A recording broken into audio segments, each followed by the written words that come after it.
The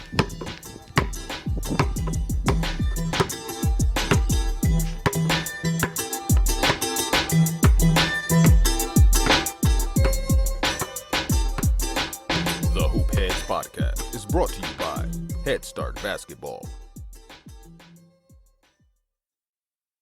We require our guys to play so hard.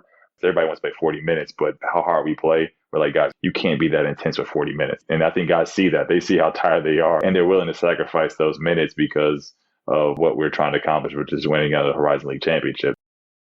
Rob Summers is entering his third season as a men's basketball assistant coach at Cleveland State University. Summers spent the previous 2 seasons as an assistant coach at James Madison after serving as the head coach at Division II Urbana, where he headed the program for 3 seasons. Prior to that, he was the director of operations at James Madison for the 2013-2014 season after a 2-year stint at Glenville State, where he was the associate head coach and compliance coordinator. A graduate of Gahanna Lincoln High School, Summers started a sterling collegiate career at Penn State, where he appeared in 56 games from 2002 to 2004. After transferring to West Virginia, he played 3 seasons under head coach John Beilein, where he was a 3-time Big East Academic All-Star. As a senior, he led West Virginia to a win in the NIT Championship, starting 36 games and shooting 63% from the field. Hey Hoopheads, I wanted to take a minute to shout out our partners and friends at Dr. Dish Basketball. Their Dr. Dish shooting machines are undoubtedly the most advanced and user-friendly machines on the market. Sign up now for their Virtual Camp 2.0 featuring 10 days of workouts with pro trainers from the Dr. Dish family. Learn more at drdishbasketball.com and follow their incredible content at Dr. Dish B-Ball on Twitter, Instagram, Facebook, and YouTube. Mention the Hoopheads podcast and save an extra $300 on the Dr. Dish Rebel, All-Star, and CT models. Visit drdishbasketball.com for details. That's a great deal, Hoopheads. Get your Dr. Dish shooting machine today. Hi, this is Dan Madhavapalil, and you're listening to the Hoop Heads Podcast. If you're looking to improve your coaching, please consider joining the Hoop Heads Mentorship Program. We believe that having a mentor is the best way to maximize your potential and become a transformational coach. By matching you up with one of our experienced mentors, you'll develop a one-on-one relationship that will help your coaching, your team, your program, and your mindset. The Hoop Heads Mentorship Program delivers mentoring services to basketball coaches at all levels through our team of experienced head coaches. Find out more at hoopheadspod.com or shoot me an email directly, mike@hoopheadspod.com. Follow us on social media at hoopheadspod on Twitter and Instagram, and be sure to check out the Hoopheads Podcast Network for more great basketball content. Prepare like the pros with the all-new Fast Draw and Fast Scout. Fast Draw has been the #1 play diagramming software for coaches for years. You'll quickly see why Fast Model Sports has the most compelling and intuitive basketball software out there. For a limited time, Fast Model is offering new subscribers 10% off Fast Draw and Fast Scout. Just use the code SAVE10 at checkout to grab your discount, and you'll be on your way to more efficient game prep and improved communication with your team. Fast Model also has new coaching content every week on its blog, plus play and drill diagrams on its play bank. Check out the links in the show notes for more. Fast Model Sports is the best in basketball.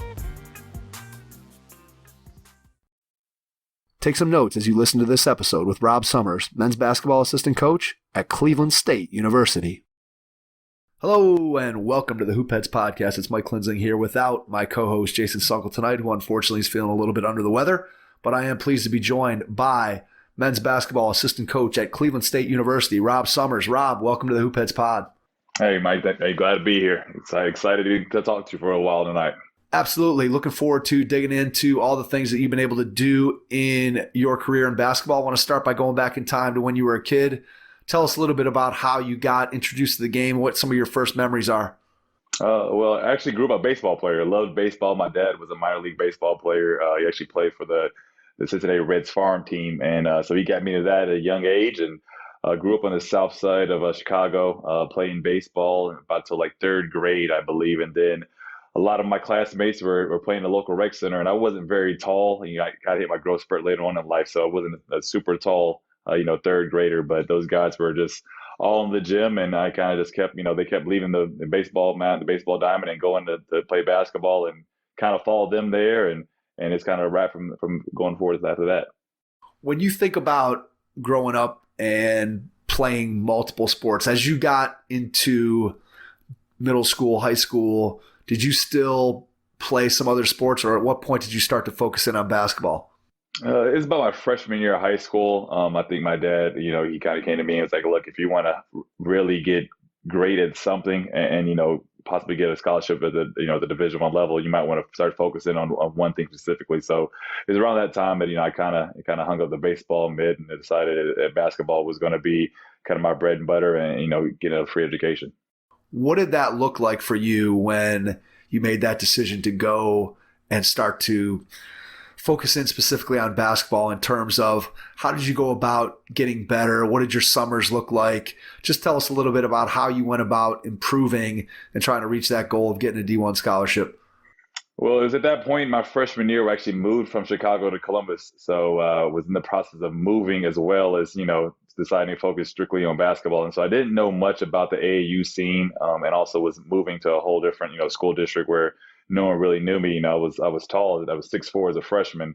But a lot of those guys kind of grow up through the middle school, system, and the high school coaches kind of know the kids that are in the neighborhood. So I was a new kid on the block down there in Gahanna, Ohio, and was able to kind of focus a little bit in the summer times on going to some camps, 5-star camp, blue chip camp down in Kentucky, and just really trying to get better. I was tall, I was lanky, I hit a growth spurt, so I was kind of getting used to my body. At that time, I was a guard before. And then I had to go right to the post, and I was, really skinny, probably 130 pounds soaking wet at that time. So doing that was weird, but I think once I started kind of getting used to my body and how everything was working around the game, I started playing AAU basketball and went on to, play for All Ohio, which was one of the premier AAU programs, in the state at the time. They kind of, the new kid in Columbus that, was tall, and 15 U teams that needed them, and was able to play my summers with them. How did you balance playing, whether it was AAU, whether it was pickup basketball, with getting in the gym by yourself and working out? Because you were probably just on the cusp of sort of the training revolution of guys having trainers and that kind of thing. But I'm guessing that you were probably still working out more on your own. Or just tell me a little bit about how you balanced out playing versus working out and improving your game by yourself in the gym.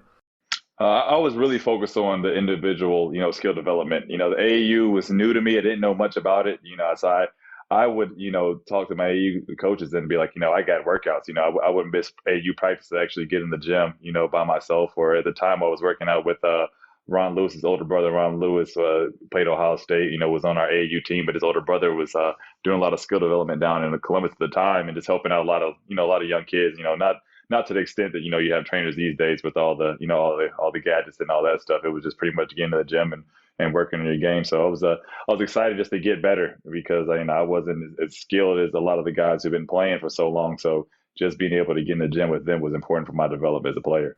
When did you feel like you started to get a grasp on your body and your skills? When did things really start to come together for you, where you felt confident in everything that you were doing? At what point in your high school career did that all start to come together? I think it was about after my sophomore year. I played freshman basketball my freshman year, was on JV my sophomore year. And, a lot of the sophomores that were, the guys that had been in the system for a while were playing varsity. So I was still on JV at 6'7", again, still about 150 pounds at the time now. So being able to, see my game develop and my shot get better, and kind of seeing man, I'm pretty good at this. I think that was a turning point in my eyes of hey, I think I'm able to turn this into a profession, and hopefully, get a free education as well. When did you start to get your first contacts from college coaches? Do you remember? Yeah, I think it was that summer too as well. So after that, between my junior and my junior season, I started getting, low major Division I interest, and, Division II teams calling me, just asking me, to come to elite camp or just come on campus for unofficials. And just, that was pretty cool just to see that, people were excited about me as a basketball player, no matter the level. I wasn't really caught up on the level at that age, because, I never had, anybody that was interested in me and would tell me, you can come here and play basketball and, for free. So you get free education out of it. So I think that was at that point, I think I decided, that's a great time for me to keep developing and just seeing what schools are interested in me. What role did your dad play in that recruiting process? Well, my dad was influential. Just not he was a basketball player. Like he played, Division III basketball, but he was a lot better baseball player, obviously. But he's a sports guy. He played basketball. He wasn't very good. He was more of a high flyer, so it's kind of opposite. I could shoot, and he could jump out the gym. So I didn't get those genes from him. But he was a huge sports guy. At the time, my dad was working as a banker for Chase. He's now he's a pastor, but at that time he was a banker, and he was working, until about 6, 9 to 5, every day, and he would get home and, take me to the gym, rebound for me, try to teach me a hook shot. That was his favorite thing. He says unstoppable shot. So he, till this day, I don't think I have the hook shot quite the way he has it. But he was able to really, just keep me focused on it. He's like, look, if you're going to do it, do it with everything you got. He never really pressured me into it. So that was like I guess the good part about it. He knew sports built character, but he wasn't, in the sense of like, hey, this is the NBA or bust. He's like, look, if you love it, do your hardest, and when the chips will fall where they may. Yeah, that's sometimes a tough needle to thread, right? I'm sure as a coach, you've experienced all different types of parents with the players that you've been able to work with. And we know that you have parents that kind of take the track that your dad has. And then we have some others that are hugely involved in maybe ways that aren't always positive for their kids. And so I think it's always interesting to talk to somebody and think about how their parent reacted and did the things with them to help their kids to be able to have success. And it sounds like your dad was able to do it right and kind of steer you in the right direction and help you and give you the kind of advice that made you have a more successful career. When you think back to that high school career, what's your favorite memory of high school basketball? Oh man, my favorite memory of high school basketball, I would say, probably making it to districts. We played against Brookhaven in my senior year, which was a really talented team. Like, so they had Ron Lewis, who was at Ohio State, Raheem Moss, who actually played at Bowling Green, then he played at Cleveland State as well. So he actually was a Cleveland State alum. Andrew Lavender, who was a great point guard, played at Oklahoma, played at Xavier, was All-American. Brandon Fowles, Jamel Corley. They had probably 7 Division I guys in that team at the time, and Gahanna wasn't what they are, now. When I was playing at Gahanna, we didn't have a ton of Division I guys coming through, or let alone college guys coming through the program every year. Now they're doing a great job of we're getting kids in that school system and developing them. But for us to get there, make it to that level, and it was a really close game, and that was a team that I think they would end up going and winning states, or maybe they lost in the finals. But that was a team that was supremely talented, and we had a lot of people in the city that said we couldn't even, we shouldn't even be in the gym with them at that time. So that was just a fun experience for me as a player, just going into college that next year. Talk a little bit about that recruiting process. How do you end up at Penn State? What was that like as you were being recruited? What did you base your decision on? Just walk us through your process for making that decision. Like I said before, I had a lot of interest from a lot of lower level schools, my sophomore, junior year.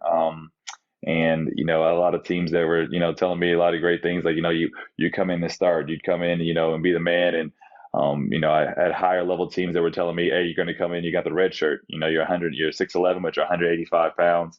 Our bigs here are 250, they're rock solid. So, here in the red shirt, I knew myself personally, that I wanted to play as a freshman. I was like, man, I just want to play. I want an opportunity, not even to play. I just wanted someone to tell me, hey, look, you have an opportunity. If I had a red shirt when I got there, so be it. But a lot of the higher level schools were telling me, we want to offer you a scholarship, but we want to red shirt you. And the lower level schools were telling me I was going to start. And I wanted a good balance of, of playing high major basketball, get some talented bigs and taking my game to the next level. But at the same point in time, I didn't want to, I didn't want to have to sit out that first year. So when Penn State and Coach Jerry Dunn came in, and he really meshed well in an in-home visit with my parents, and they kept recruiting me heavily that summer.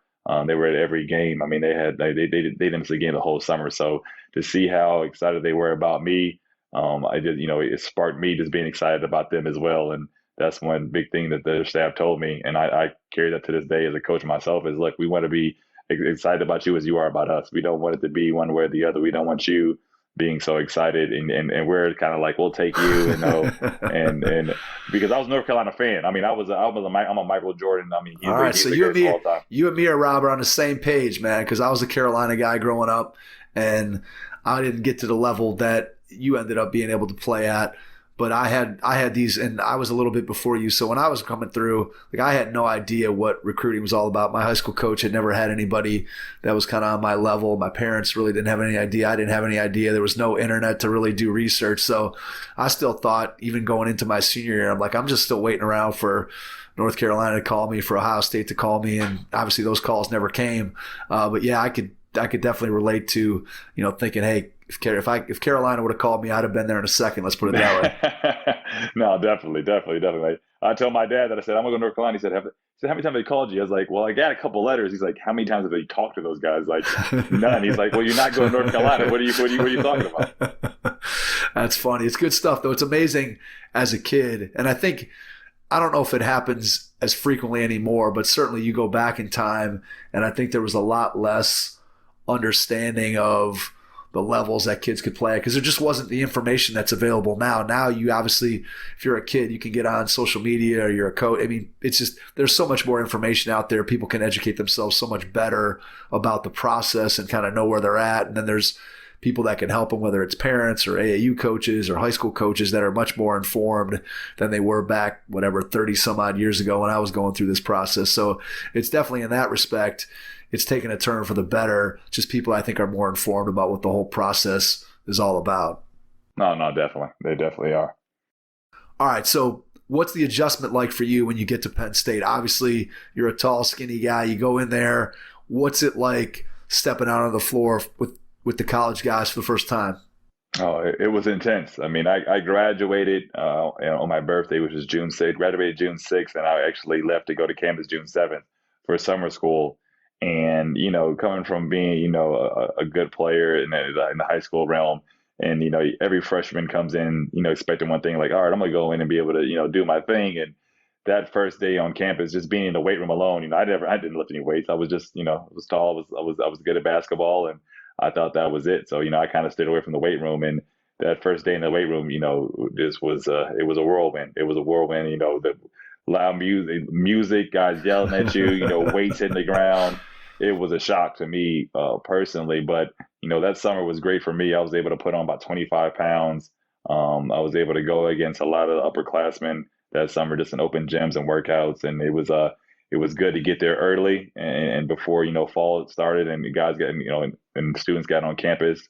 But for my development, I really needed that summer, and that was a big reason why I was able to start as a freshman.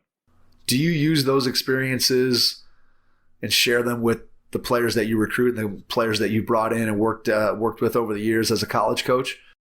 Oh, definitely. I had a lot of our guys in the office today, and I'm just talking to them, and I'm like, look, guys, I've been where you've been at. That's one thing that I use in the whole, with recruiting and coaching in general, is like, look, guys, I played college basketball, so everything you guys are experiencing or will experience, I've had to deal with it. So having me as a sounding board, but also understanding that I'm not gonna be sympathetic sometimes with some of this stuff, because I'm gonna be like, hey, I had to deal with that. I had to deal with it. I had to deal with the cafeteria food. I had to deal with the dorm life. I had to deal with study halls and and having an exam and having a cram and then still having to get the weights. It's just it goes with the territory, right? So I think the guys respect that, and that's one of the big reasons why they respond so well on the court to myself as well.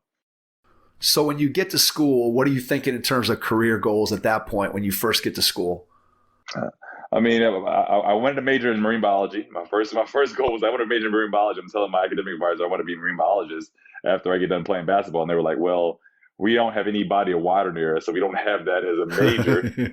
So if you wanted that major, you should have went somewhere on some water. So that's funny.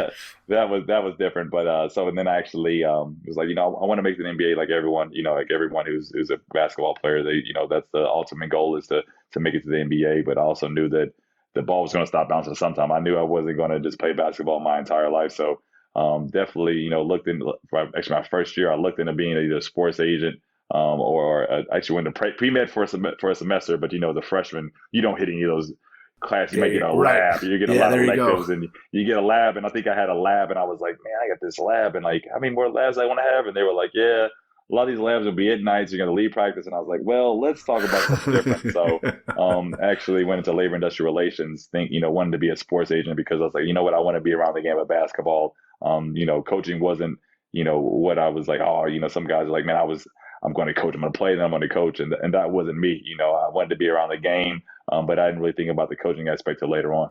Yeah, it's so interesting.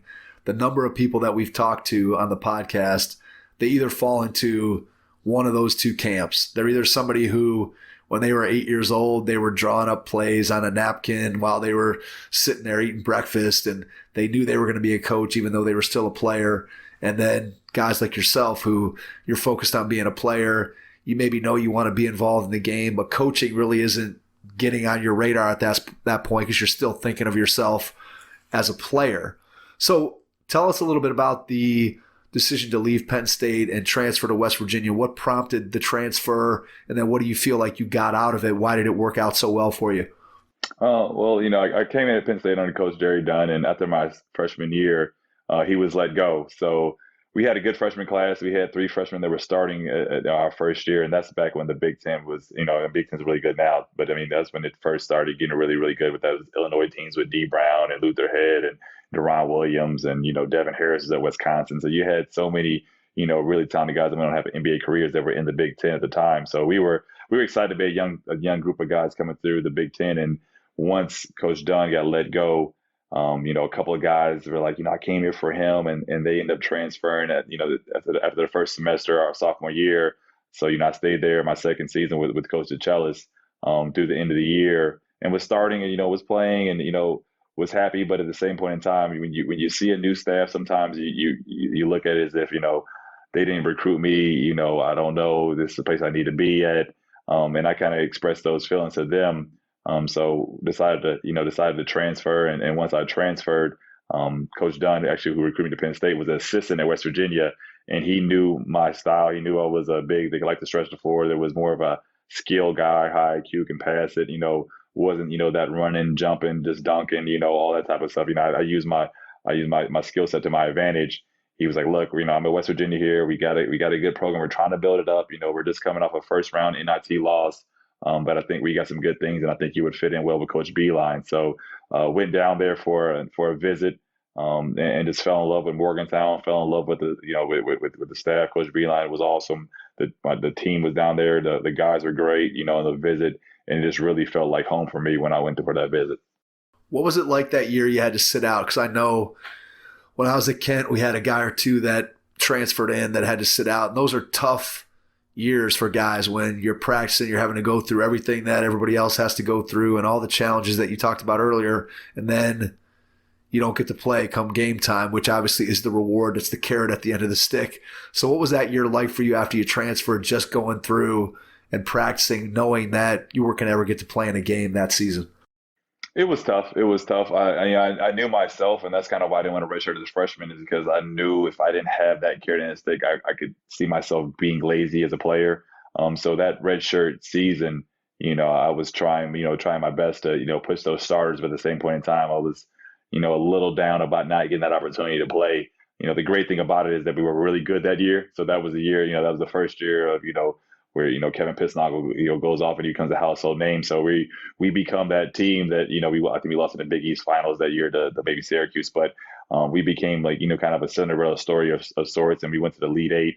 So that was when we beat Wake Forest at the Wolstein Center. Actually, it was called the Combo back then, but that's back when Chris Paul and those guys lost, and I think it was double overtime to us at the Combo Center here in Cleveland. So it was bittersweet because I was excited to be a part of the team, but at the same point in time, I wanted to be out on the floor. But our team, I think the staff and the team was so closely knit that they didn't allow me to get inside my own head. They kept me involved. They kept me like, look, man, you got to give it to us every day in practice. You got to come. You got to be the biggest cheerleader on the bench. And I think I was probably the biggest cheerleader you could ever see at 6'11" with wearing a too baggy suit on the end of the bench, just waving a towel for that season. A little bit of a different style, right? Fashion wise, back in the day. Oh man, a lot of buttons on those suits. Yeah, it's funny. I'm trying to think where I saw this, but sometime within probably the last month or so, I saw there was a photo of all the draft picks the year LeBron got picked. So what was that, 2004? And I mean, the suits are hysterical, man. Everybody's like, they're giant. The pants are all, just there's like a yard of fabric down by the shoes.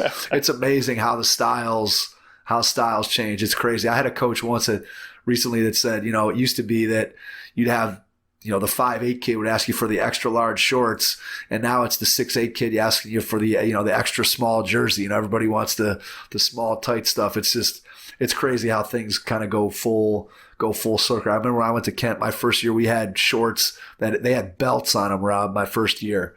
Oh, man. And so when I was a freshman, I didn't play a whole lot. So I sat on the bench in these tiny short shorts with a belt. That was like the most uncomfortable thing I've ever experienced. And then by the time I'm a senior, you got the shorts that are hanging down way past your knees with like the 14-inch inseam or whatever it was. It's just crazy how things have changed. It's amazing. Yeah, it's wild. It's amazing. All right. Well, so I asked you for your high school highlight. What's your college highlight?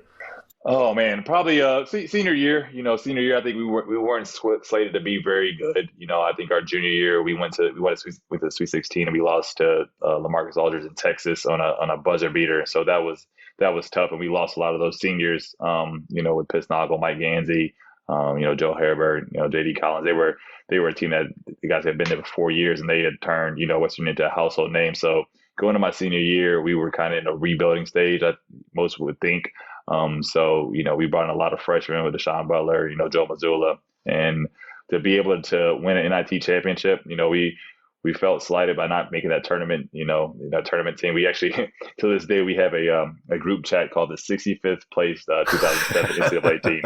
Because back then, I guess there were 64 teams back then. That's awesome. So we're the 65th place team, but we ended up, getting the number one seed in the NIT, and we went back to the Garden because the Big East tournament was in the Garden, and our whole thing was let's get back to the Garden. And Coach Beilein did a great job of keeping us focused because not a lot of guys are that excited at that level about playing at NIT. Absolutely. Like, that could certainly go either way, right? I mean, you could either do what you guys did, which is get excited about it, or you could have a team goes the other way, like, man, we should have been in, get bitter, and then you end up losing early because you're just not as into it as you could have been. We've seen teams obviously do that. Yeah. Oh, no, for sure. And that's our thing. We were going to miss spring break. We said, guys, we're going to miss spring break anyways because we're going to do our first 2-round games or during spring break. We're like, man, we might as well win this whole thing. If we're going to be in it and we're going to miss spring break and we're going to do all this, like, we got to go ahead and win it. So to go out there and, in my college career with the championship, and then at that point in time, there wasn't a CBI or a CIT. And so, Coach Beilein's biggest saying was like, look, only 2 teams are going to end this year on a win. The NCAA champion and us as NIT champion. So you guys got to be focused on that. Now, one thing that Joe Mazzulla said, and it was kind of funny, was like, he's like, well, what about those teams that don't make the conference tournament that won their last game?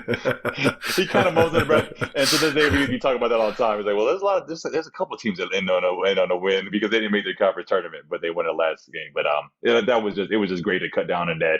Our T-shirts at the time were misspelled, so that's kind of like the cool thing that always pops up on ESPN. They spelled West Virginia without the last I, so they were like, yeah, it's a mishap on all those things. But definitely was a great experience for myself and my teammates. Very cool. All right, so you get done, you graduate. What's the plan from there? Obviously, you want to continue to play. You get an opportunity to play overseas. Just talk a little bit about the professional experience transitioning from being a college basketball to being a professional player, what that was like for you. And then I always want to ask and find out what your best European basketball story is, one that's clean that you can share on the podcast. Oh, no, definitely. When I graduated, again, wanted to be in the NBA, I averaged 5 points, 5 rebounds. I was a starter, we were top 25, but, 5 points, 5 rebounds, and a 6'11" guy who's not a big time dunker. I mean, I mixed my calling. I think I was probably 12 years too early. I think if I would have been able to be a skilled shooting, big guy, back then it was like get in the post. They were, the nonstop guys were just like, oh, why are the 6'11" guys shooting jump shots and threes? And now it's like, you better be able to shoot jump shots and threes. But absolutely. I think just, so once I graduated, talked to a couple of agents, wanted to make it to the NBA, ended up getting drafted by the Iowa Energy with Coach Nick Nurse. So Nick Nurse was my first coach in the D League at the time. Now it's the G League, but was out there in Iowa. Actually just saw Coach Nurse this past week. Coach Gates was speaking at a clinic, and Coach Nurse was there. He's like, "We drafted you in the second round. I remember you." Because I was like, "You probably don't remember me at all." That's funny. Because I barely played for the 3 months they had me before a guy got sent down from the Bulls and took my spot. So I kind of went overseas after that and spent 3 seasons. Played pretty much anywhere and everywhere you can play. I was a mercenary. I went to Portugal, Austria, South Korea, Uruguay, Dominican Republic. Played in Puerto Rico, played in Morocco. I mean, I was I was in and everywhere in the summer times, just, trying to make, those tax-free dollars at the time. And I think it was a great experience. I got to experience a lot of different cultures. As far as a crazy story, I'll give you one. My first year, I'm in Portugal, and I don't know much about, I don't know much about the country, don't know much about grocery shopping just in general. I'm even in college, I'm grocery shopping for pizza rolls and bread and peanut butter and jelly. That's about it. So now, now I'm in a supermarket that's, nothing's in English, there's not, and I'm walking down the aisle and I'm trying to find sugar. I want to make cookies. So I'm like, man, you know what? I miss chocolate cookies. My dad sent me a recipe that he had that was really good. So I'm like, I want to make chocolate. I miss home. I want to make chocolate cookies.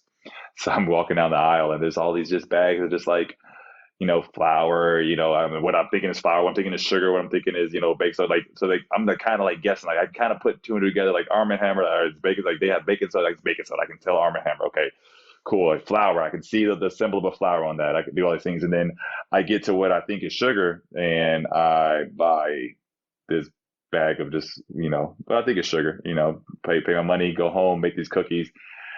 They come out looking good, smelling good, and I take a bite of the cookie, and it was salt. I had took salt Oh because man. I didn't know, and I had made a salt. I had made a salt cookie. I had made a cookie that was made completely out of salt. So after that, I learned what the Portuguese word was for sugar, so that I could know that going forward. But it definitely was an experience learning how to cook and how to cut my own hair and everything for myself while I was overseas. Having to navigate all that for the first time, definitely, and having to do it in a foreign country and language barriers and all that stuff. That's a good story. I like that one. What place that you played was your favorite? What was your favorite just location that you liked the best? I mean, I'm American through and through, so I love everything that America's about. So any place that had, just the American style food. But South Korea probably was the best because they had a TGI Fridays and a Krispy Kreme donuts right down the street from my apartment. So I was Nice. able There to you go. see a hot sign and grab a hot donut and go to TGI Fridays and get some mozzarella sticks. So that's probably one of my favorite. Plus, I probably made the most money there too. So it's always good when you're making the most money. That's Absolutely. Then you can buy as many mozzarella sticks as you want, right? there you go. There you go. That's all good. That's all good. All right. So when does coaching get on your radar? So my last year, I'm playing in Morocco at the time. I actually go for a dunk and I get undercut and I hurt my back. So I go back. They say, I have a herniated disc. I could get surgery or I could rehab it. They were like, surgery's not really going to help per se. It may not, but rehab could help a lot. So actually contacted Coach Huggins, and I spent my summers, kind of in New York City and in Morgantown, just working out with people. So, built that great relationship over with Hugs when he came in and took over for Coach Beilein. And he said, well, look, come back and be a GA, use our facilities to train and also to, get your rehab together, because the trainer at the time, Doc Randy Matter is still there to this day, but he was great. And he was like, look, you can come down here and get better with us. So was down there for that summer. I mean, for that year, just kind of, helping out with the bigs, doing what I need to do as a grad assistant, taking my master courses. And towards the end of the season, Hugs is like, well, what's the next step? And I said, well, I'm going back overseas. I got a couple of contracts on the table. I'm going to go ahead and do it again. And he said, well, how much are you going to make? And I think at that time I was probably going to make $8,000 a month or something like that, about 80,000. And he was like, look, if you're not making six figures as an overseas player by year 4, he's like, you're just going to be sitting around nickel and diamond for the next several years. And when you get done, your body breaks down, you're going to want to do something, and you're going to probably want to coach because you've been doing a great job with our guys here. They really respond well to you. I see how you're a mentor to them. You need to get into it now. And I was like, well, I never really thought about coaching as much, but I do. I love being around these guys, and they're responding well to me. And he's like, look, you need to get into coaching. He's like, you don't want to be 30, 35 years old asking me for a job, and I'm not going to be able to give you one because you don't have any experience. So I was like, well, all right. So I'm like, I'll think about it. So probably an hour later, he calls me and says, I got a job for you. I was like, what? I was like, here? And he's like, no. I got a job for you at Glenville State. And I said, Glenville State? I said, Hugs, what is that? And he said, it's a Division II school. It's about an hour and a half south there in Morgantown. He's like, it's in a small town, one stoplight, and a CVS. He's like, and you're going to take this job. And I said, Well, let me come and talk to you. So I went in there, talked to him, went in his office, and he's like, "You got to take it. I think you want to get into this coaching thing. You got to learn. You got to learn how to recruit. You got to see if you love it. You got to see if you love it because it's going to be long hours. And you're not going to make any money." So went home, prayed about it, called my parents, and the next day went down and visited with Coach Dye, who was the head coach at the time, and accepted the position. And he was right. It had one stoplight. I mean, there was a CVS, and the nearest Walmart was about an hour away. So it was a culture shock for me going from being a high major basketball player, pro basketball player to living in a studio apartment and trying to plan my Walmart trips around going to the movies in the mall because it's so far away. All right, so I have two questions related to that. One, first of all, was it hard to put the ball down? Was that difficult? Was it easier than you thought once you did it? How did you react to no longer thinking of yourself as a player? It was tough. It was tough. I love, even to this day, I love playing basketball. I still play one-on-one against our guys. I still, find ways to play, pick up basketball around the city of Cleveland whenever I can, and it's because it's in my blood, it's kind of my stress relief. So to put it down was tough. I think those first couple of years as a coach, you still are in that player mindset of, you could do it. Like, well, I can do this. Why aren't you guys able to do this? So you get frustrated a little bit your first couple of years of coming off being a player because you think about yourself as a player and what you could do, and you got to separate that from what your players can do. Because a lot of times, and especially that, at the Division II level, those guys weren't as in tune with, the stuff that I had to go through for, 20 plus years of playing basketball. So it was tough at first. But I think, toward that in that second year, it was easier because I saw the reward of those guys really getting better, and those guys really being thankful for, having me be a part of the staff and having me as somebody they can go to when, they were going through the same issues I went through as a player. Are you tired of slipping and sliding on the court and sticky sheets just aren't giving you grip? Grip Spritz solves this problem without having to lick your hand to clean your shoes. Grip Spritz is used by countless AAU, high school and college programs, semi-pro teams, as well as NCAA athletes and G League players. Unlike other products, Grip Spritz has solutions for individual players, not just entire teams. We've used Grip Spritz at our Head Start basketball camps and players love it. To keep you and your team from slipping and sliding, visit gripspritz.net to learn more. What were some of the challenges of going from being obviously in the Big Ten, then you're at West Virginia, then you're playing overseas as a pro, as you mentioned, and now you're going to a Division II school? What were some of the challenges in terms of maybe resources or just things that were different from the way you had always kind of seen them done to now how you have to do them at the Division II level? Obviously, when you're at Penn State, you're at West Virginia, you're at two, premier programs in the country that have unlimited resources. You have unlimited dollars for equipment, for food, housing, anything along those lines.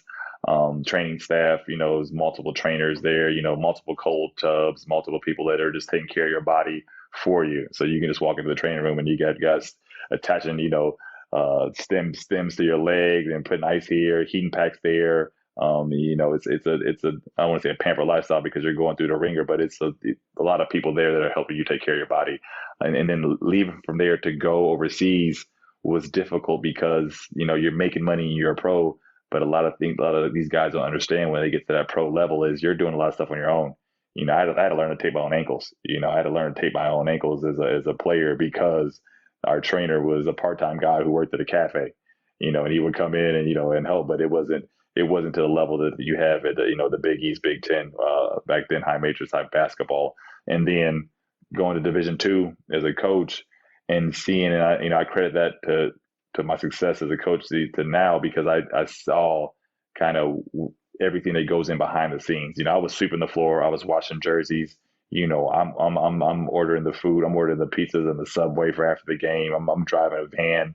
I'm doing every little thing that you, as a player, you never see, right? You never see that. And to be at that level, Division II level, and have to cut your teeth with that type of situation was just incredible because I feel like there's no job beneath me now. So like if there's anything that ever needs to get done, I'm never, one to be like, oh, okay, somebody else can handle that. Like, hey man, you need somebody to paint a wall.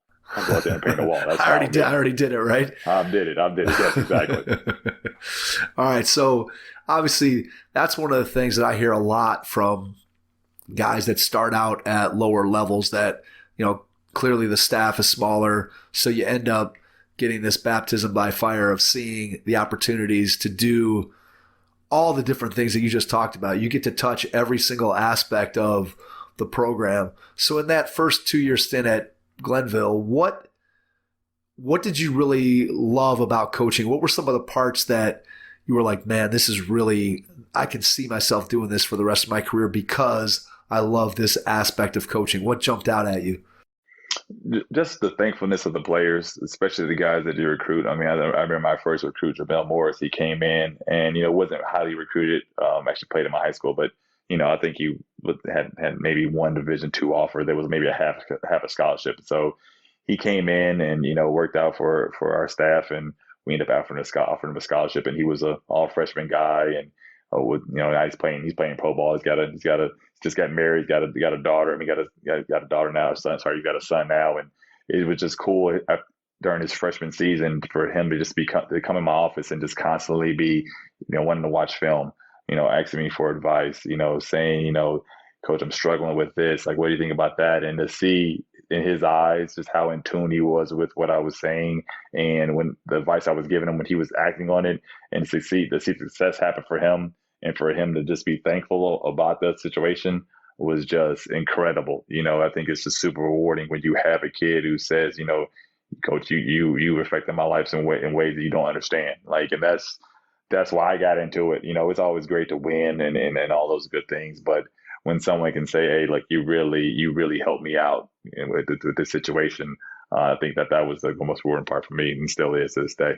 Yeah, that's huge. When you think about the impact that you have as a coach, and I always think back to the impact that coaches had on me as a player and the things that they may have said to me during my career at various points that I'm sure that a lot of the coaches don't even remember the things that that I remember that are important to me. They probably don't even remember saying them to me. And I think that's probably a little bit of what you're describing, where here's this kid that you bring in as a recruit and he tells you, hey, you're having an impact on me in ways that you don't even recognize. And I think that's something that all coaches, when we stop and think about it, it's really what it's all about, is trying to have that impact. And a lot of times that impact, sure, it's measured, as you said, in wins and losses, in the immediacy of what we're doing in the season. And we can see a kid get better with their basketball skills. But ultimately, it's the fact that you're still connected to him, and that, that he just, had a kid and he just got married and he's playing and he still reaches out to you. And to me, that those kinds of relationships are really what coaching ends up ultimately being about, because the wins and losses kind of fade away. And yeah, we have some things that we remember from our careers as players, but for the most part, you remember more about the relationships that you built, whether that's with your coaching staff or with your teammates, or, you were mentioning the inside jokes you guys have with the text threads and that stuff. Like, that to me is really what it's all about. And I think as a coaching staff, part of your job is to be able to make those relationships happen. And that's really, I think, where coaches can have the greatest impact. After you get done at Glenville State, you get an opportunity to go to James Madison. Talk a little bit about how that opportunity came to pass. Well, being at Glenville was great. We had some good teams. We were on the, doing a great trajectory of winning, and just wanted to get back to Division I level. I wanted some Division I experience in any aspect of it, and I wanted to see how things were ran from a budgetary standpoint. I did a lot of recruiting at Glenville, but I wasn't involved with all the budgets and the scheduling and all that. It was more of this the development of the players and recruiting. So wanted to take a step back and, obviously get Division I experience, but wanted to be able to see how a team's ran behind the scenes from that aspect of the Division I level. And so when there's ops, was able to learn how to schedule everything. I mean, from games to travel arrangements to, budget, how to balance a budget of a program. And it was huge, being in Harrisonburg. They were coming off an NCAA tournament run. Harrisonburg was a beautiful city, great people at James Madison. They had a premier football program at the time, so wanted to be around that, wanted to be around that and see what that experience was like, and it was great for my career as well. So then you get an opportunity fairly quickly and early in your career to move on as a head coach. How does that experience come to you? How do you get that opportunity? Maybe talk a little bit about the interview process and then what it was like to transition from being an assistant to being a head coach. Oh man, I don't know how much time we have left, but it was,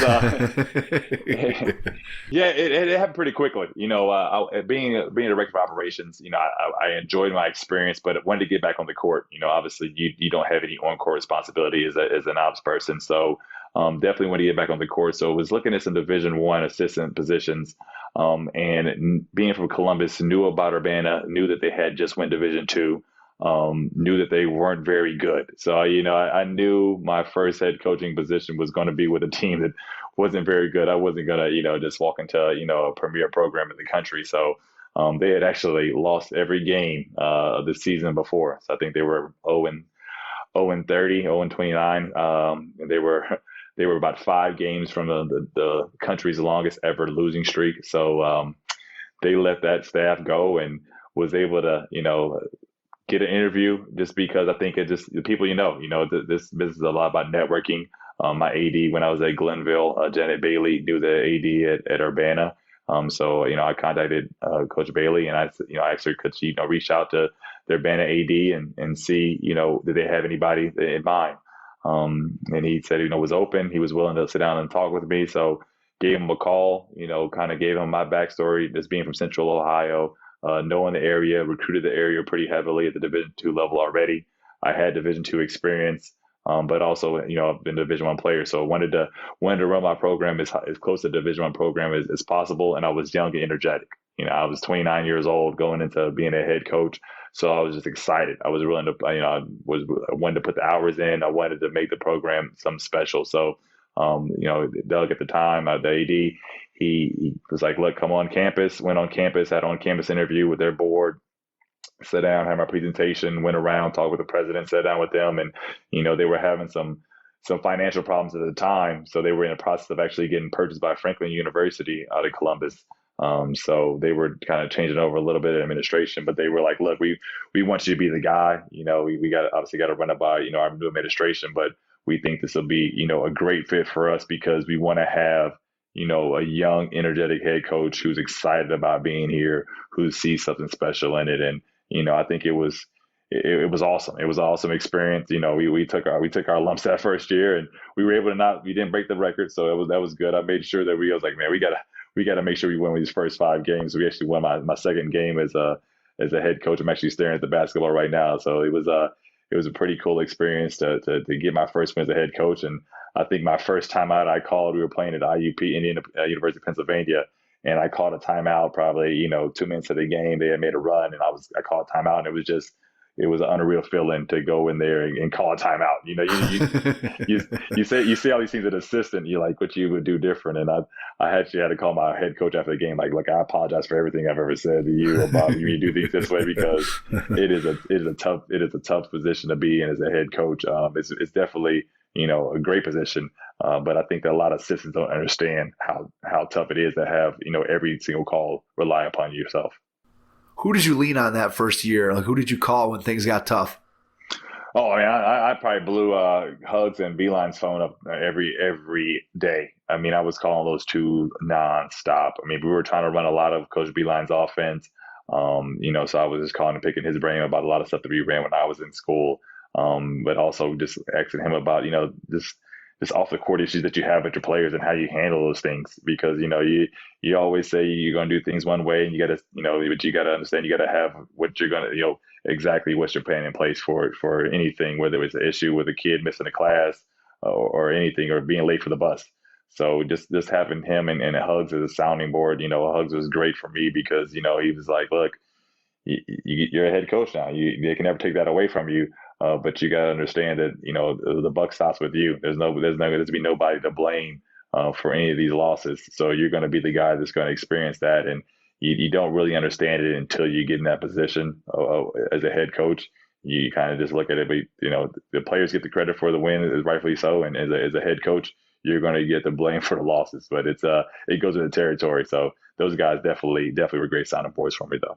What was the best part of being the head coach and running your own program compared to your prior experience as an assistant? What was just something that stands out to you as, man, I really love this aspect of it that I didn't get to do as an assistant, but now as a head coach, I get to do? I mean, there was a lot. I mean, I loved being a head coach. It was stressful. I lost my hair when I was a head coach. I credit being a head coach is why I don't have any hair on my head.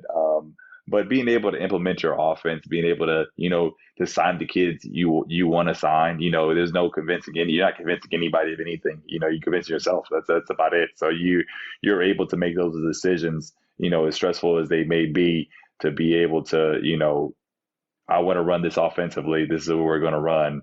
That's just a great feeling to be able to. I want to recruit this kid. I think this kid is going to be special for us.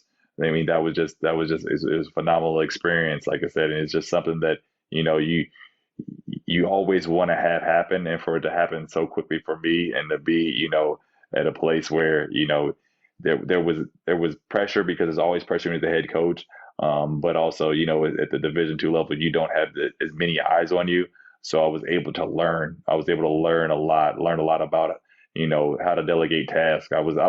I probably wore myself too thin because I didn't understand everything that went into being a head coach, from the engagements you have, where you're talking to a radio show, then you got to go meet a booster, and then you got to go talk to a parent, and you're just like spreading yourself so thin, and also trying to schedule your practice and and trying to do all those things. And I think I learned over those 3 years to kind of like let your assistants do a lot of coaching. And one thing that Coach Gates says now is he does less coaching now as a head coach than he did as assistant. And I think that's definitely something that I take with myself. When did you start to develop your philosophy as a coach in terms of the way you wanted to run your program, the types of offenses and defenses that you wanted to run? Obviously, part of it is dictated by your personnel, but just when did you feel like you had a grasp on how you wanted to coach, if that question makes sense? Oh, I think it started as a grad assistant. I think, I want to say, even as a player, I always thought we had an older staff, and our staff was great. But, our assistants and Coach B, they were all older guys. They were guys that were in their, late 50s, early 60s. And they were like, so we didn't, as players, we couldn't go to them with a lot of our issues, because in our minds, we felt as if they, sometimes they didn't understand where we were coming from, right? So you as a player, you look at, my guys look at me at 37 now like I'm a dinosaur. They're like, Coach, you're so old and all that stuff like that. And I'm like, I'm not, I can still dunk. I'm like, I can still dunk, guys. I'm not that old. But I wanted to, be a player's coach. I wanted to be someone that they could come to about anything, not just the basketball aspect, because as a player in college, sometimes you feel like it's a business. And I didn't want my guys that I coached to feel like it was a transactional thing that we were going through. I wanted it to be very transformational. I wanted them to be able to come to me about every single issue they had, from girlfriends to academically to family life at home with their parents. Any of those things was like what I wanted to hang my hat on. I wanted to hang my hat on being high energy with them, because I know that how I felt as a player. I didn't always want to come to practice. I was like, man, we got to practice again today. Man, we got 4 hours in this gym. So I wanted to bring a lot of energy to them. I want to be very, very positive with them, because I felt like, as a player, sometimes you just see the negative things, right? When you get yelled at, you forget about everything else that you're experiencing. So I wanted to be very, very positive with them, and wanted them to be able to come to me, for any type of, off the court situation that they're going through, because they needed that. You need that. You get it from your parents, and that's great, but you've been getting that from your parents for 18 years.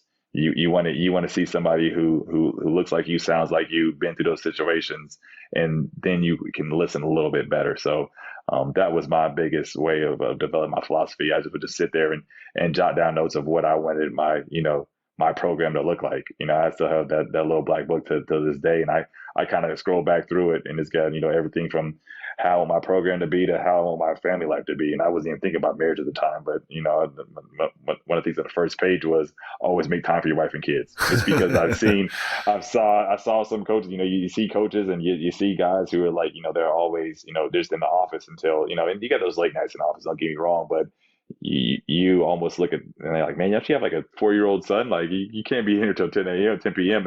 Every day and be able to experience their life. So on my first page is always it says it like it's like probably halfway down that page of just always make time for your wife and kids. So and that was like I said, this is before I was even thinking about being married.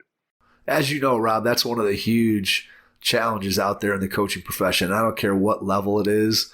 When you think about the amount of time that you guys put in as Division I college assistants and your staff as a total, and then I think about just where high school coaching has gone in the last 15 or 20 years compared to what it would like when you were playing high school basketball or I was playing high school basketball. There wasn't nearly the level of commitment that's required of a high school coach. I always say that like the baseline of what you have to do as a high school coach, the amount of time you have to put in just to be competitive, let alone to stand out now. It's incredible. I don't think the average parent and probably the average player doesn't necessarily realize the amount of time that their coaching staff's putting in, whether it's at the college level or the high school level. And when you think about your time there at Urbana and managing your staff and helping your assistants to develop and become better coaches, how do you feel like, and this will kind of transition into the next stage of your career,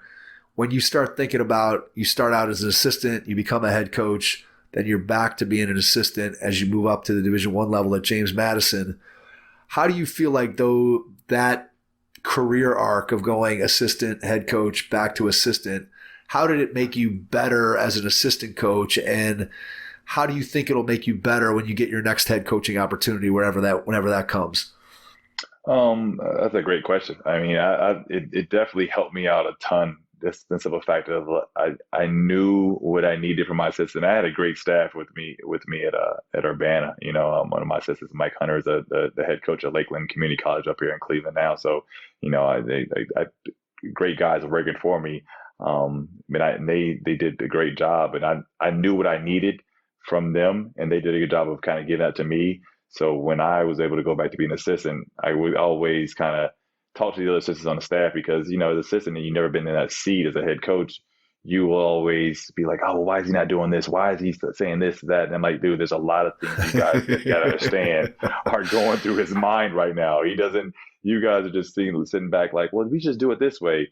And you're not thinking about the contingency plans of what's going to happen if he does this. If he does X and then Y and Z are going to happen, but maybe Y and Z don't happen, but that might happen. So just being able to see how a head coach's mind works and to go back to be assistant, you have some empathy, you have some type of, you have grace. I think sometimes assistants who've never been there don't have a lot of grace with head coaches because, they're like, well, why did you just do this? And I'm like, dude, you don't understand. You've never been there. So, it's like raising a kid. Like, well, why don't they just do this with a kid? You don't have kids and the kids cry. So you're like, well, they just do this. And I'm like, you don't have kids, man. You don't know what this is like. So I compare it to that. So being able to, go back to being an assistant and being able to help and head coach and improve their career because those wins and losses are going to the Wikipedia page. That's what I always say. Like, these aren't going on my Wikipedia page; they're going on there. So it's my job as their assistant, to be, there for them and do what I need to do. Whatever level of development with the players to, anything that needs to be done. I understand that I have to be there to make their job easier because it's a stressful job being a head coach.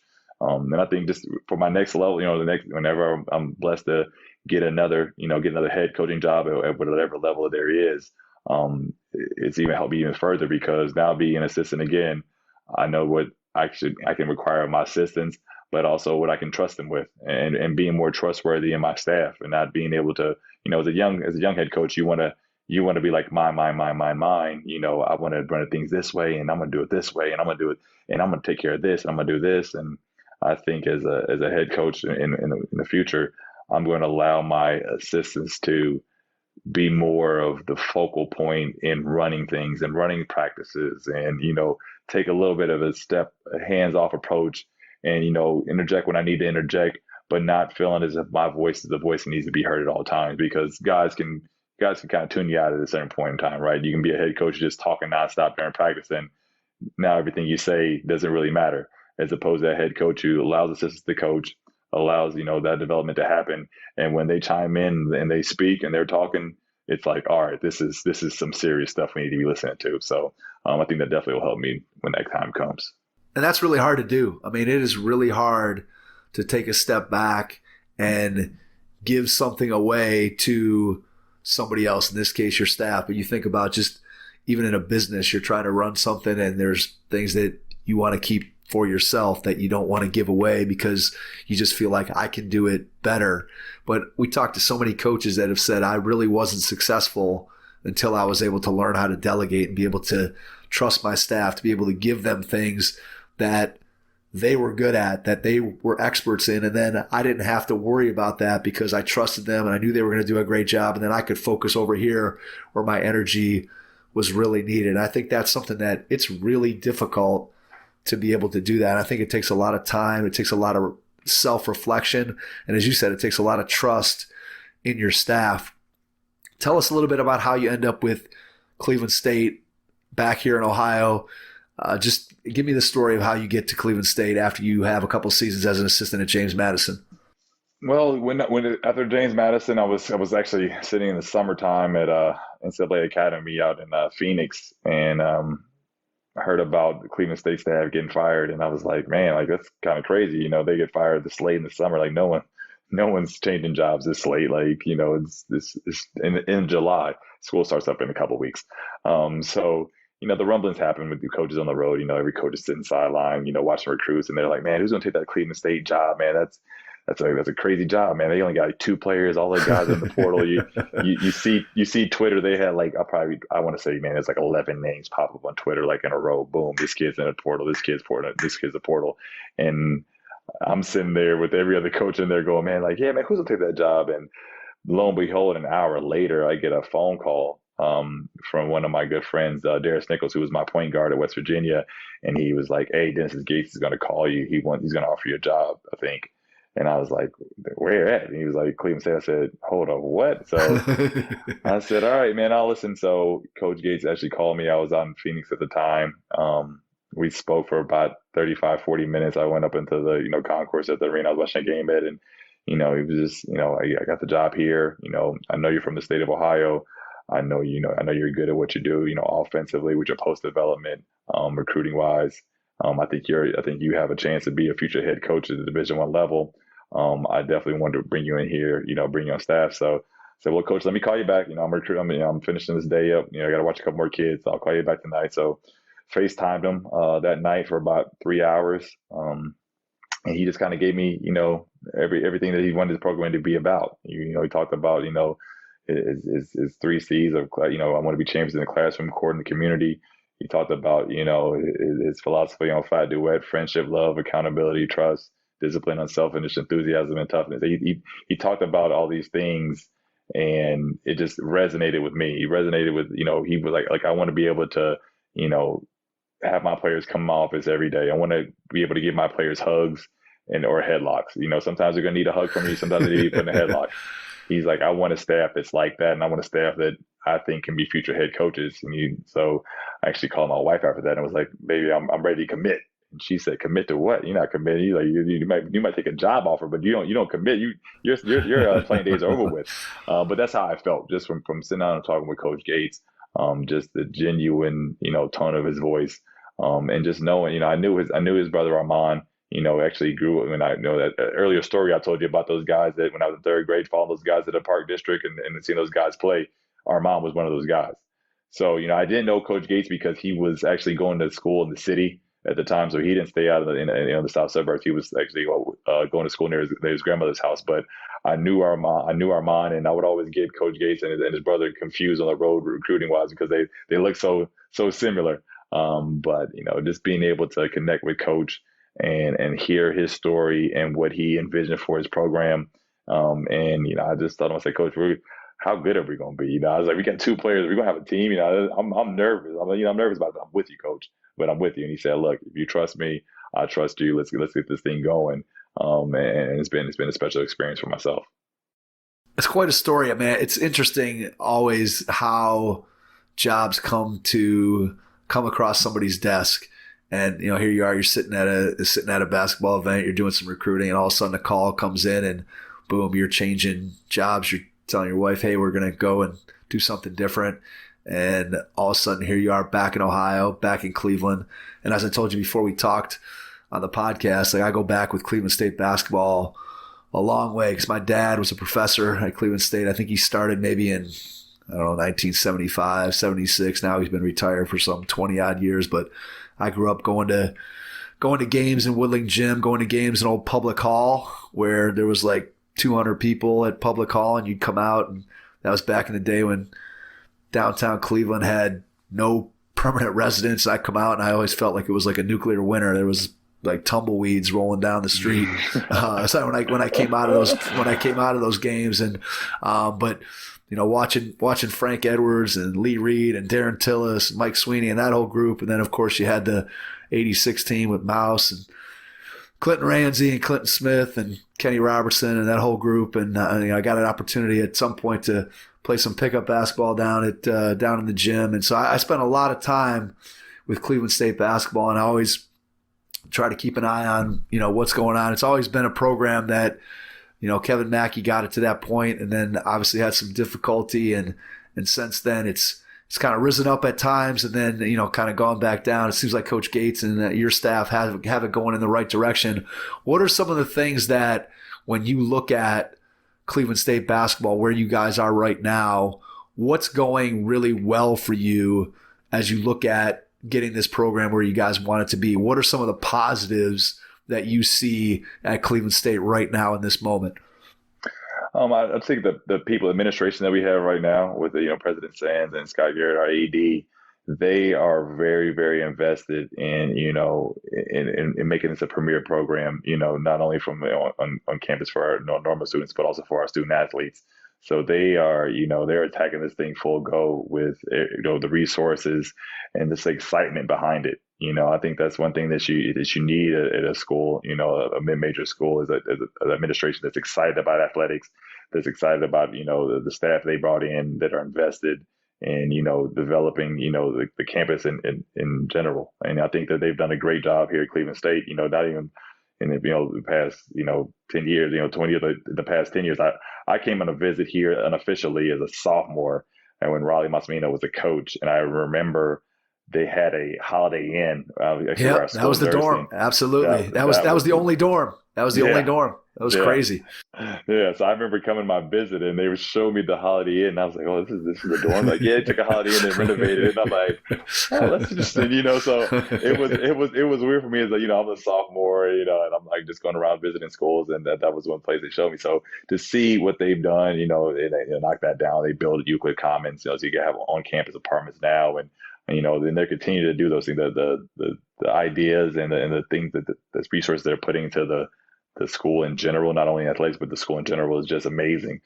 So to see that has been just a great, great positive thing. Like I always say, when you see construction cones and you see bulldozers, someone's developing. I think that we're continuing to develop here at Cleveland State, and our guys here that we've recruited, that Coach Gates has brought in, are the same type of way. They're bulldozers. They're construction. They got construction hats on. They're ready to develop something that has had its ups.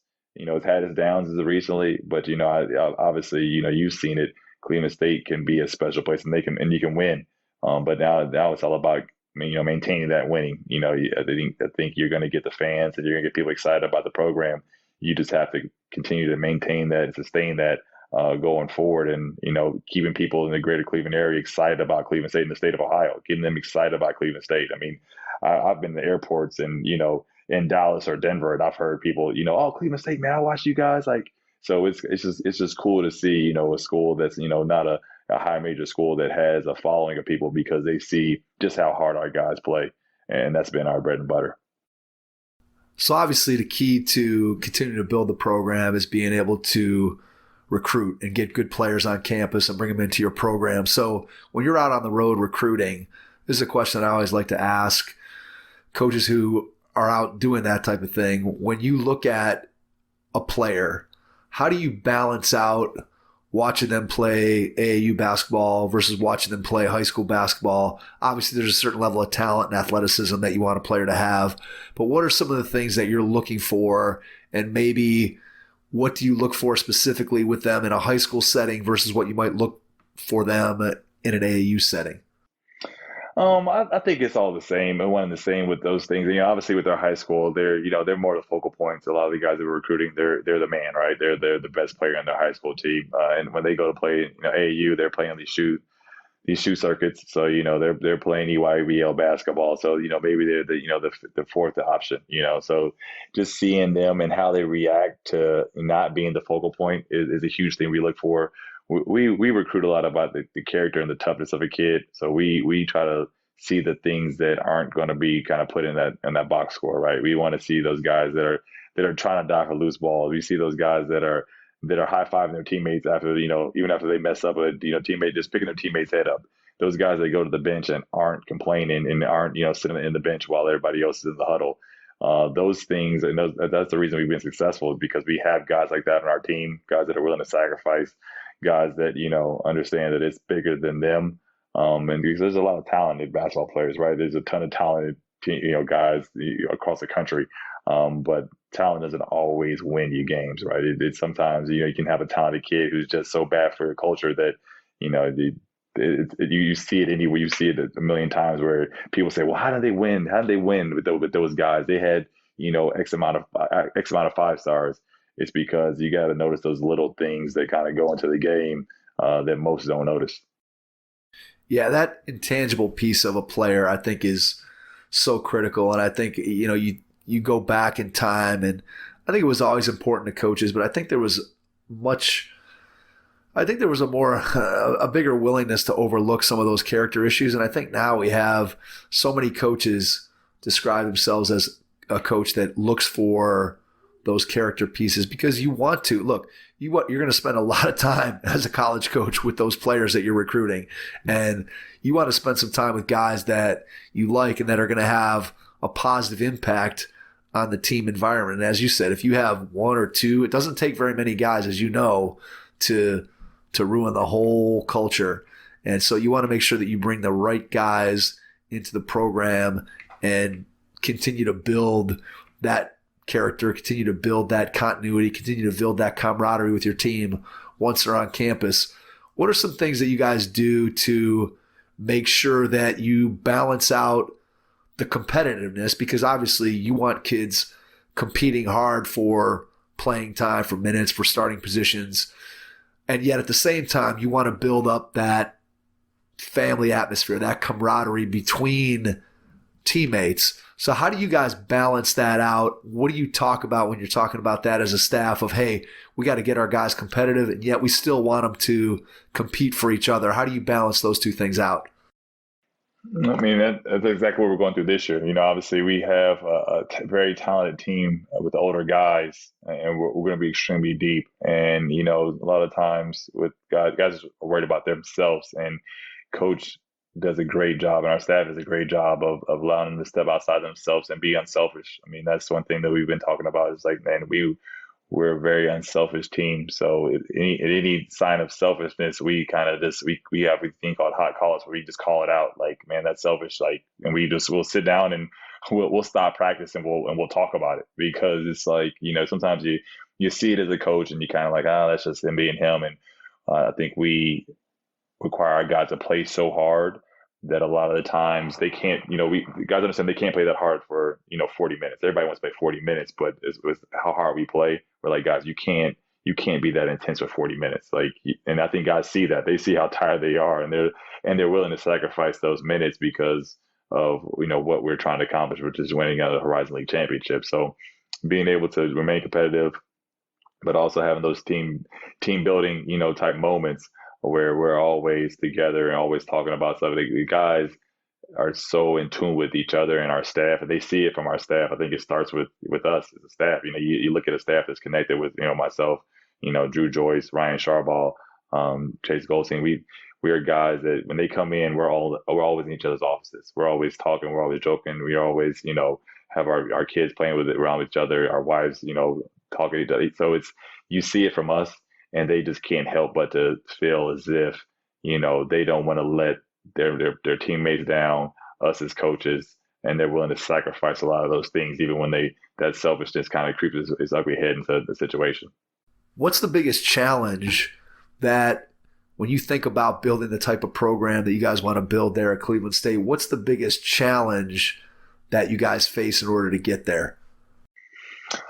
I think when we first got here, it was changing changing the brand. That it hadn't been, Cleveland State hadn't been doing well for a couple of years, so you were losing a lot of the local talent, just because it wasn't a lot of success, right? And then if you're gonna stay in your hometown, you want to win. You don't want to stay in your hometown and see your friend and have your friends come to the game and you're sitting there losing by 20. That's right. That's what, if you're losing by 20, you might as well go across. Yeah, you might as well be out of town, right? Yeah, you might as well be out of town, so that doesn't get right in your face, right? Exactly. So I think that's been, that was one of our bigger challenges when we first got in here.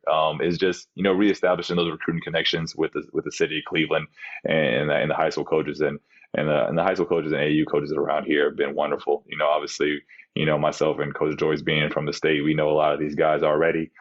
So that was a good connection. And then for them to sit down with Coach Gates and to see his vision for the program, they were just excited, like, man, they were from day one. Coach was knocking it out of the park with all these guys, just sitting down and explaining to them how he was going to run his program.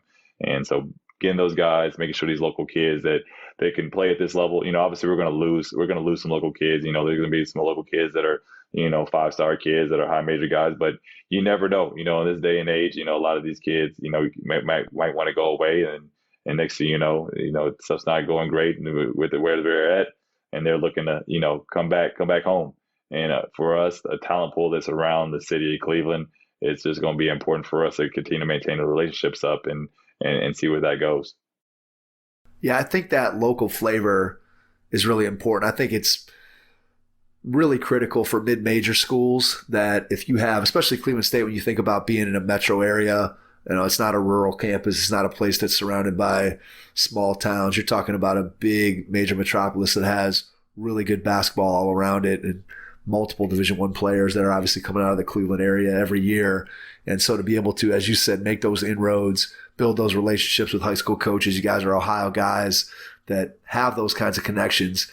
To me, that's really important because obviously you sign a kid from a local high school and suddenly maybe those people maybe they were lukewarm Cleveland State fans, or maybe they hadn't been to a game in years, and now suddenly they want to go and see, this kid that they watch play in high school. Now they're going to come and check out some Cleveland State games. You build them up and bring them into your fan base. And I think that's so important. That's always been one of the challenges, I think, at Cleveland State is how do you get more fans in the door and get people excited about the program. Obviously, the first way you do that is you win. And then I think, too, by having local players involved, it just is one more step towards being able to build up and get that excitement going, like you talked about earlier, that you get people excited about it. And the program obviously has a tradition and they've had success in the past. And when you get it going in the right direction, you start winning, then you start getting people in the door, and then you start building that excitement. I think that's where you guys are headed. It's exciting to be able to see that as someone who, like I said, I grew up with Cleveland State basketball, and it's just exciting to be able to see it starting to head in the right direction. And I love what you guys are doing with it. Before we get out, Rob, I want to ask one more question for you. And that is, when you think about what you get to do every day, I think back to the beginning of your conversation of Coach Huggins tells you, hey, you got to start getting into coaching. And so now you've been in it for quite a while. When you think about what you do on a daily basis, what brings you the most joy about your job as a college basketball coach?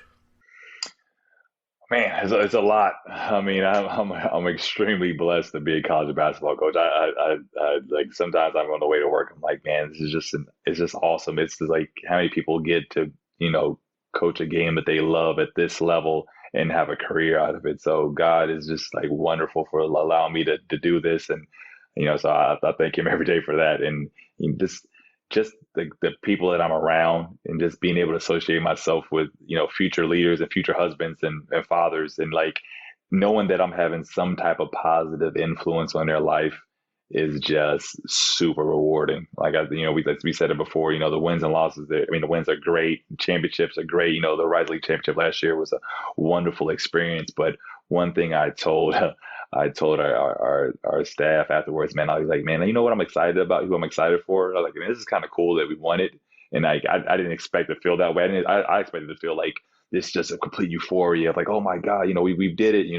After taking over a program that was struggling, we did it. And I was like, man, I'm just so excited for the guys that were here with the last staff and like kind of what they went through with the staff changing and the trust they put in. Okay. Yeah. And so, just definitely winning a championship is great. But I think the biggest joy that you get from that is the guys that were here with the last staff. And our grad assistant Delon King, who had been here, and he's a CSU guy through and through. He's been here for 7 years. He's a manager now. He's working in administration for our program. A win for him and a championship for him because this is alma mater was just super. It was just a super exciting moment for myself, and just a joy to see how excited he was and in those players' faces because again, I think that's something that they can tell their children about, for years to come. Their dad was able to play in this NCAA tournament, and that's something that not a lot of kids get to experience, especially in the bubble. I mean, you only get one bubble. You only have one. Knock on wood, you're only gonna have one NCAA bubble ever. And for those guys that playing it was great. So that's the joy that I get, just seeing how excited those guys get about their accomplishments and seeing how they're going to develop to be future leaders in the future. So that's gonna be great.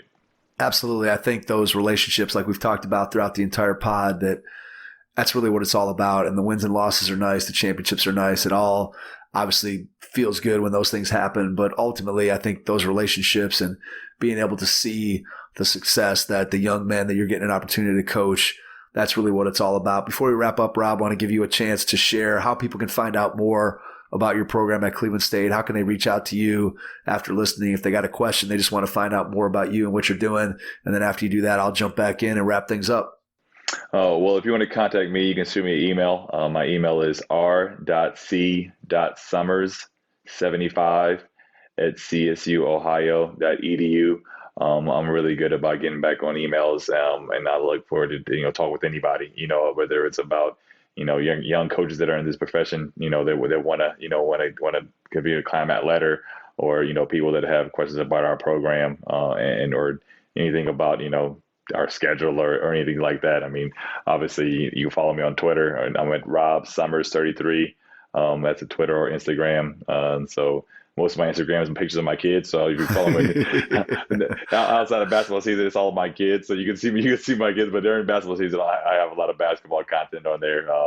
And then obviously starting up with official practice here soon, you'll see a lot of our guys on there as well. But CSU_basketball is our Twitter and our Instagram. So people can go on there. That's going to have all CSU stuff. If you don't want to see Rob III and Marina, my 2-year-old, you can go there just to see pictures of our guys and videos of our workouts.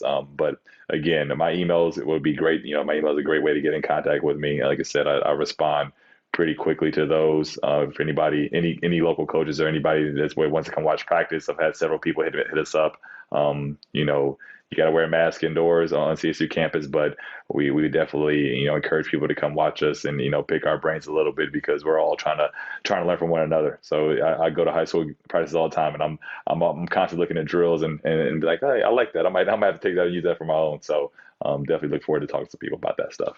Yeah, it's amazing how we all borrow and steal, right, from other coaches. No matter what the level is, there's always something that you can learn no matter what you do. That's one of the great things about the game of basketball is coaches are willing to share, and there's always something new that you can learn. Definitely. Cannot thank you enough for taking the time out of your schedule tonight to jump on with us. Really appreciate it. It's always great to have local guys here in the Cleveland area. We've had a lot of Cleveland area local high school coaches working our way through the Division I level in the state of Ohio, and I'm super appreciative of you and your time. So thank you. And to everyone out there, thanks for listening, and we will catch you on our next episode. Thanks. Thanks for listening to the Hoop Heads podcast, presented by Head Start Basketball.